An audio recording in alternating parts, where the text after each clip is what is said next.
Friends, I want to talk about what it means to remain resilient and present and even joyful in these times, and what it means to gather in community to support each other in living our lives this way. Friends, welcome back to Heartscapes, where we're learning the system of Reiki to remain rooted, spacious, connected, and to remember ourselves. My name is Michaela. Welcome back to the studio. Quite a number of years ago, I was buoyed and inspired and really soul fed by a particular piece of writing that I came across quite by accident. An essay called We Were Made for These Times by Clarissa Pinkola Estes.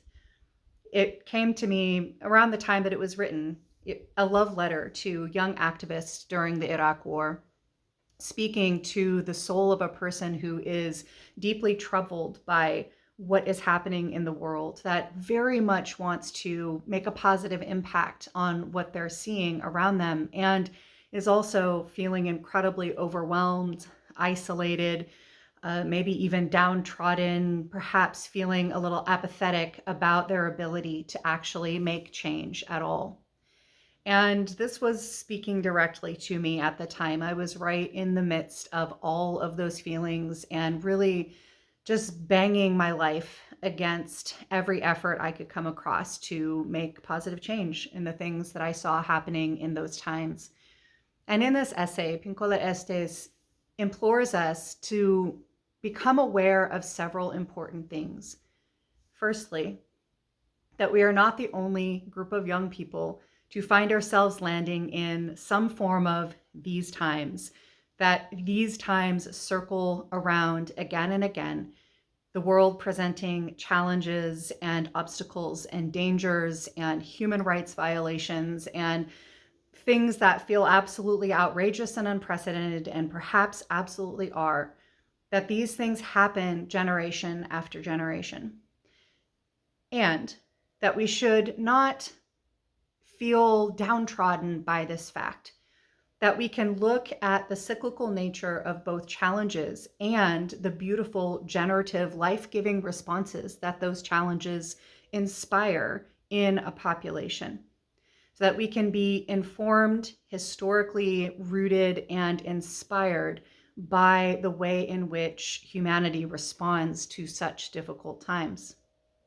Second, she implored us to see that even though we might feel completely overwhelmed and isolated, that perhaps we're the only one or the only small group of people that even care about what's going on and that are trying to make it better.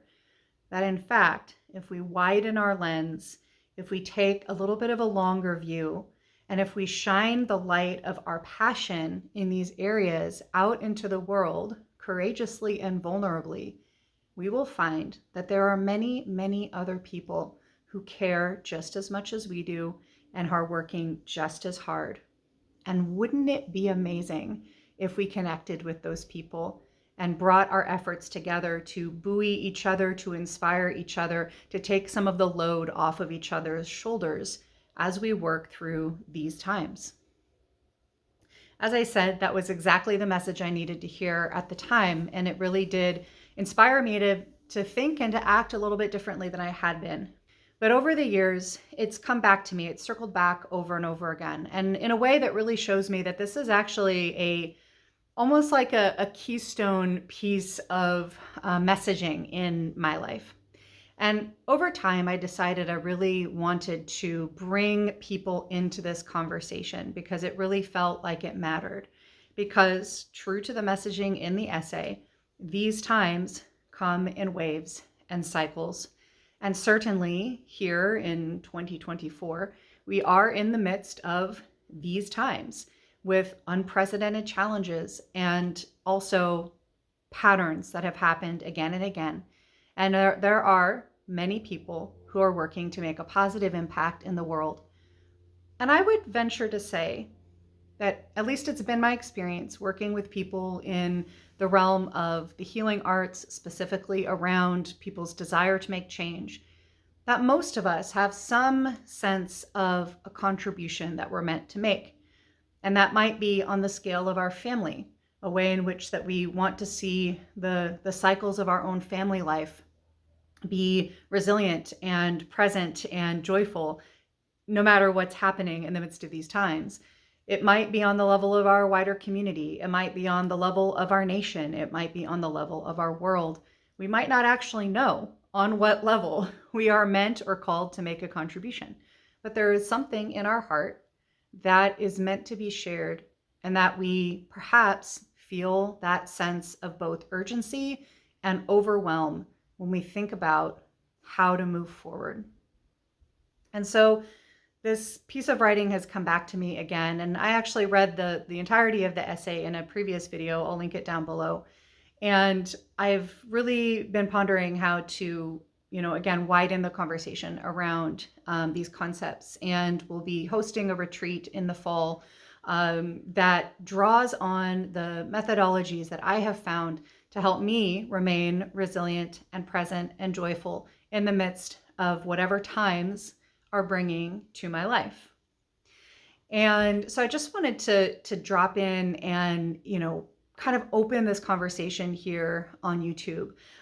Certainly one of the reasons that I spend time here on YouTube is to share with you Reiki in particular, but also other modalities and other practices that have come into my life that absolutely have enabled me to remain present and joyful, resilient in the midst of many, many layers of challenges. And they've had such an incredibly effective impact on my life and the way that I feel, as far as being able to feel stable and secure and okay while still feeling engaged and present, which was not previously my experience prior to working with the system of Reiki and the system of soul collage and other embodiment-based practices.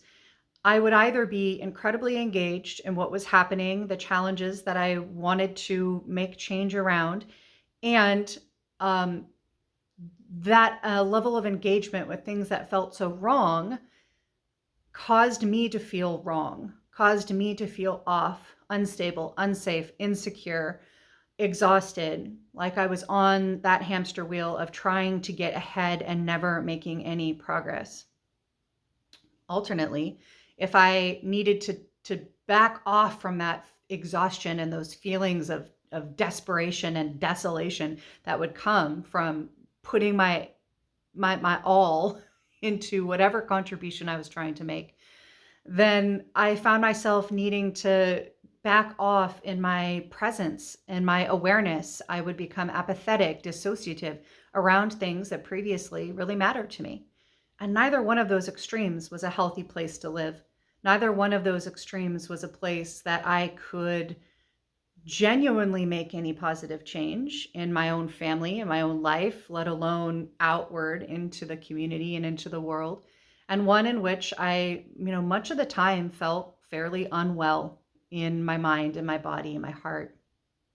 And so, for me, being able to experience directly the juxtaposition between those dualistic extremes, being either dissociated and disconnected and apathetic, or hyper vigilant and run down and exhausted, the difference between having to choose either one of those extremes versus remaining as present as I could be in a given moment with the things that I cared about, making good conscious decisions about what it was that I could put my attention and my energy into, and then letting myself be engaged in those things in ways that felt generative and joyful and collaborative with other people. Just an absolute life-changing difference in how I feel on a given day-to-day basis, and on how effective I can be in actually moving the needle in any direction that feels positive around the things that matter to me. And so it really has become incredibly important to me to not only teach the system of Reiki as a self-practice for building that sense of resilience and presence and joyfulness, but to teach it in the context of this desire that so many of us have to engage in the challenges of the world in ways that are positive and productive, but that don't require us to lose ourselves inside of them, to lose our joy, to lose our hope, our faithfulness inside of those challenges. And seeing people step into that invitation, to step into the possibility of living our lives in that way, has only increased my sense of inspiration and dedication to this life. There's one other piece here that, as I was thinking through the design of this retreat, which is going to be happening in September in Northern California, in the Point Reyes area, and is going to really be facilitated through the lens of this essay by Clarissa Pinkola Estes and through the modalities of Reiki, of soul collage, and of restorative yoga. But I was thinking about really what are the philosophies, what are the elements that need to be present in this experience, in the conversations that we will have. There was this piece that really rose up powerfully for me. And it was related to something that a mentor had said to me years ago, but it really crystallized the other day in a class that I'm taking. I will take this opportunity to fully endorse this experience. Not sponsored, but highly appreciative. It's a class through the School for the Great Turning, which is a school that is designed to further the work of Joanna Macy. And the lead facilitator in this school is a woman named Lydia Violet Haratunian. And right now I'm in the midst of a course with her and another facilitator. And it is focused on digging into joyful, imaginative, playful research about our ancestral lineage, right? The people that we come from, as well as we can trace them, and doing so through the lens of story and song and mythology and kind of the heart-to-heart human connections that are built in the midst of any given culture and then are passed down. It's an incredibly stimulating and joyful and educational opportunity to really think about what it can look like to research our heritage in a way that is really inspiring and life-giving, as opposed to being about kind of more just the dry statistics of when and where and who and how. It's really the heart of what it means to be connected to our people, and then what it means to be moving through the world perhaps quite far from those origins and in community with people from all over the world, and to be both rooted in where we come from and who we are and connected to, the many other cultures that we encounter. So highly recommend. It's called Singing the Bones through the School for the Great Turning. I'll put a link for that down below if you want to check it out. But in class last week, Lydia said something that just really sang to my heart. And it really articulated this piece that I knew needed to be in the retreat, perhaps in further conversations here on YouTube with you, and in, just the work moving forward. And it's this piece around no matter what could happen to humanity in the future that we have no control over, or we have very little control over, how do we actually want to live our life in the moment? Not as an end goal to bring about something that may or may not be possible, but to be fully present, resilient, and joyful in this moment. How do we want to actually be living our lives? Kind of unattached to what that ultimate outcome that we cannot control might be. And I was so touched by it that I went back to the recording later and listened to it a bunch of times, and I wrote down the quote as she said it. And so I just wanted to share that with you because I think it's such an important piece, and it's a piece that was actually missing for me, even in those early days working with Clarissa Pinkola Estes's essay, We Were Made for These Times, and in all of the work I was doing at that time.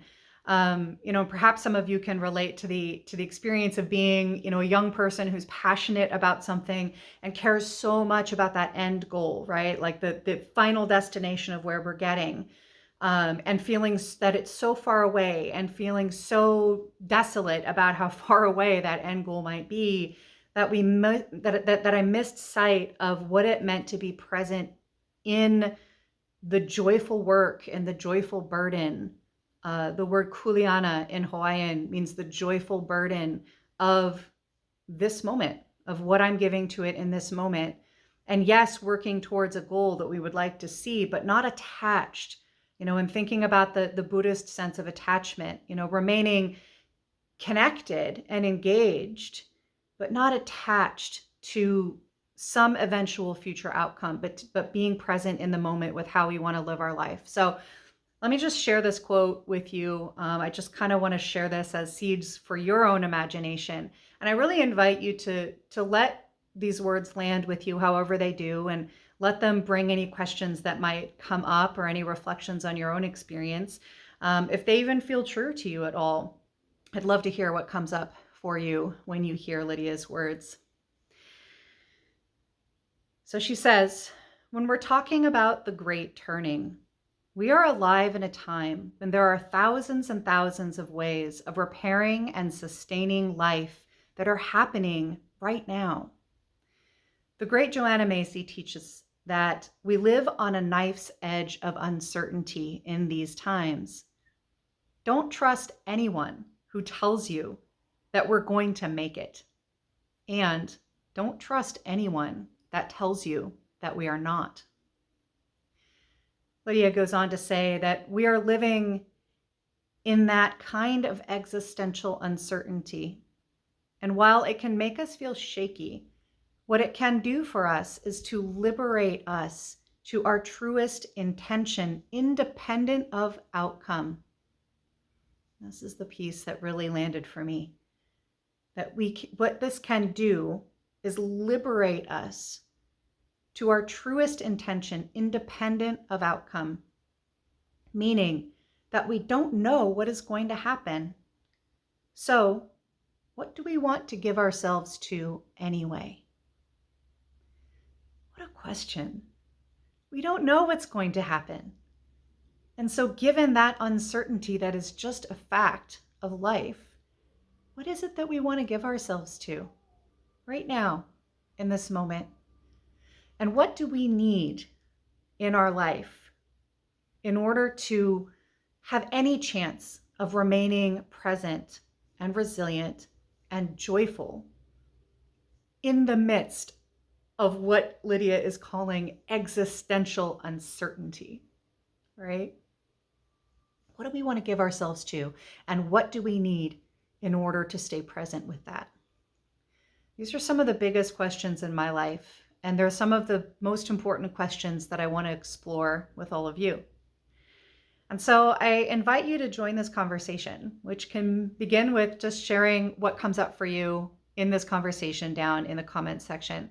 If you want to take this further, if you would love to gather in person, in community, in joy, in deep practice, in an absolutely beautiful natural space with me and with other Voyagers, I invite you to join the Souls on Deck retreat, which will be hosted in late September of this year, 2024. So I will put links to all of that information down below. And truly, the conversation is what matters. And being in the questions that are here is so important. And so I would love to know what comes up for you. Not necessarily answers, right?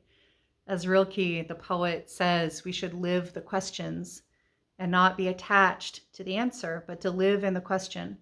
So what comes up for you when you live in the questions that we've been pondering today? I would love to hear it. And as you walk through your journey of pondering, of exploring, of living into the questions that don't yet have answers, may you be deeply provisioned for that journey. Thanks so much for joining me. I love you. Till next time. Goodbye.